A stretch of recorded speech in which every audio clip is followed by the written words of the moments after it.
Hey everybody, welcome back to our channel. Last week there was a lot of Disney news that came out, so let's round it all up and tell you everything you need to know and get you up to speed in today's Disney news video. Now, just in case you missed it, last week Disney announced that come September 8th, there will be reduced park hours for all 4 of the Walt Disney World theme parks. The new park hours for Magic Kingdom will be 9 a.m. to 6 p.m. It previously closed at 7 p.m. And again, all these changes are starting on September 8th. EPCOT will be open from 11 a.m. to 7 p.m.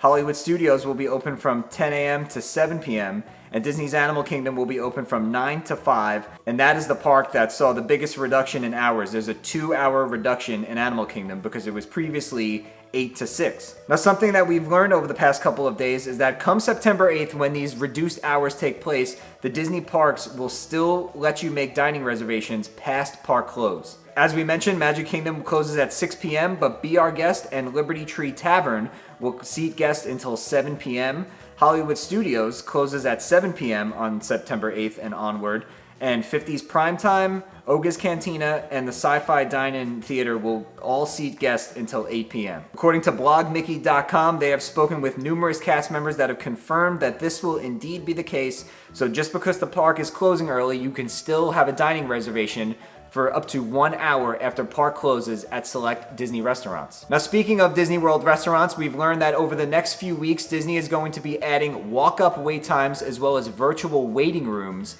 for select Disney World restaurants. Guests will soon be able to see table service walk-up wait times and join virtual queues. If a guest does not have a dining reservation and wants to check in on what the wait is for walk-ups, instead of visiting the podium and speaking with the hostess, you could just go on the My Disney Experience app and check the current wait times for walk-ups yourself. And if you find a restaurant that you and your family want to eat at, you can join a virtual queue, a virtual waiting room for that particular restaurant, so that you don't have to crowd around the area and wait for your name to be called. You could join the virtual queue, and when your table is ready, they will seat you. Now, I personally think this is something really cool and a nice addition to the dining experience over at Walt Disney World. And this has nothing to do with a pandemic. I think they could do this every day, no matter what. Instead of walking up to a hostess and checking in what the wait time is, you can have it just in the palm of your hand, just like you would check wait times for a ride or attraction, which I think is really cool. So I'm curious to see how this works. I'm curious to see how it rolls out, and hopefully it stays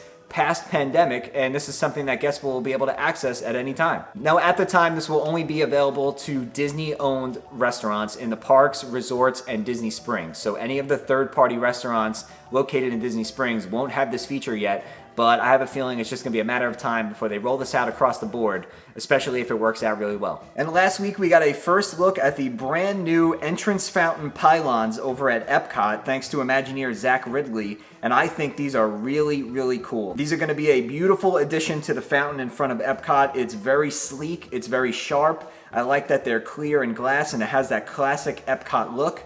And Zach wrote a caption on his Instagram talking about the reimagining. He said, "I'm excited to share a first look at the pylons we installed last night as we continue to reimagine the EPCOT main entrance fountain, which has anchored this area since the park opened in 1982. He went on to say that the design team took special interest in looking at the original geometry for inspiration for the new pylons, and they infused some new features with a little bit of added magic to bring together the past, present, and the future of EPCOT. Riddley also mentioned that the completed fountain is going to be fully revealed later this year, but just from the first looks of these pylons here, I really, really like the direction that the reimagining of EPCOT is going in. These are very sharp, as I said, and I think they're just absolutely beautiful. They're high enough so that it brings your eye towards Spaceship Earth, and I think once the fountain is all running and everything is all set, the entrance area to EPCOT is going to be absolutely amazing. And speaking of EPCOT, in the upcoming book, The Disney Monorail, Imagineering a Highway in the Sky, which is set to be released on September 1st,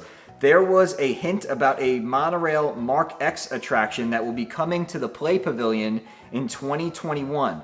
Now, the Play Pavilion's construction has kind of been delayed for the time being, so we don't know if it's for sure going to open in 2021, but it was in the last page of the book. It says Mark X monorail attraction coming in 2021. There were no details about what this attraction is. My personal guess is that it's going to be some sort of virtual experience to go along with the Play Pavilion, but we'll just have to wait and see. But it's pretty cool that a monorail inspired attraction is going to be coming to the parks. And speaking of the parks, we all know that Mickey's Not So Scary Halloween Party is unfortunately not going to be taking place this year in 2020, but Disney did say that they will be decorating Magic Kingdom at some point for Halloween, so keep an eye out for that. But speaking of Halloween, all park pass reservations for annual pass holders have been booked up on Halloween in Magic Kingdom. Now, like I said, there is no Halloween party that night. There is nothing set in stone as far as what's going to be taking place at the Magic Kingdom on Halloween, but apparently annual pass holders have a feeling that something may be up, even if it's just a very small procession, kind of like the character cavalcades that we've seen so far.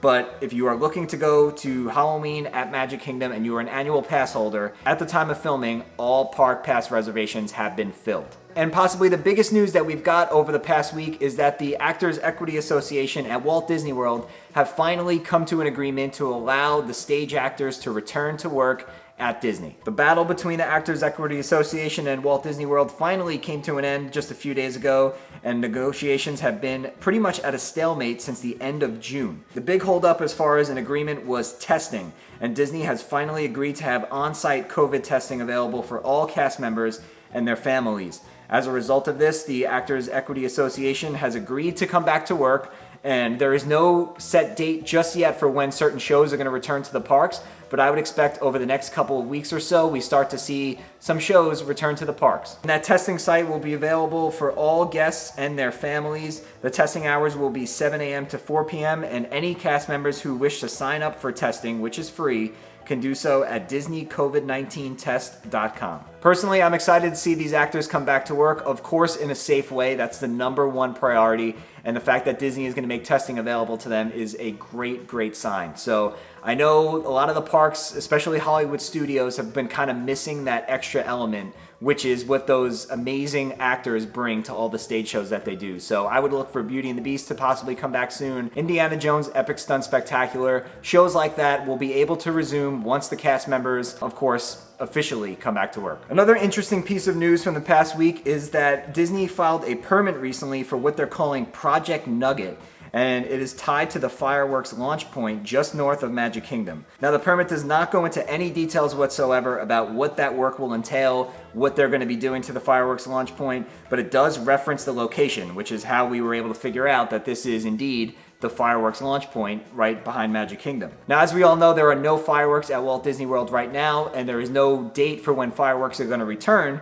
but this may be tied to a much larger project. In the past, we've seen permits filed with project in front of it be tied to some really big projects. For example, Project M was tied to Mickey and Minnie's Runaway Railway, Project H was recently tied to the Galactic Star Cruiser Hotel, and Project D was known as Star Wars Galaxy's Edge. Now, with the 50th anniversary of Walt Disney World coming up in 2021, it'll be interesting to see if there's going to be any new fireworks technology that Disney rolls out. That is my guess for the reason behind the filing of this permit. I feel like they're getting ready for 2021, and hopefully by then, fingers crossed, we'll get our fireworks back and our shows so that the 50th anniversary celebration over at Disney will get what it deserves, even if it's maybe later on in the year. And lastly, something we've covered in past news videos recently, Disneyland once again cancels reservations through September 5th. So Disneyland, which has no reopening date at the moment, will remain closed at least through September 5th. And guests who have reservations through that date can call Disney to modify or cancel. So that is going to do it for this week's Disney News Roundup. We hope you guys found this video very helpful. If you did, make sure you give it a nice big thumbs up. It really helps the channel out. And if you guys are new here, consider hitting that subscribe button so you don't miss out on any of our Disney videos in the future. And with that being said, we'll see you guys real soon.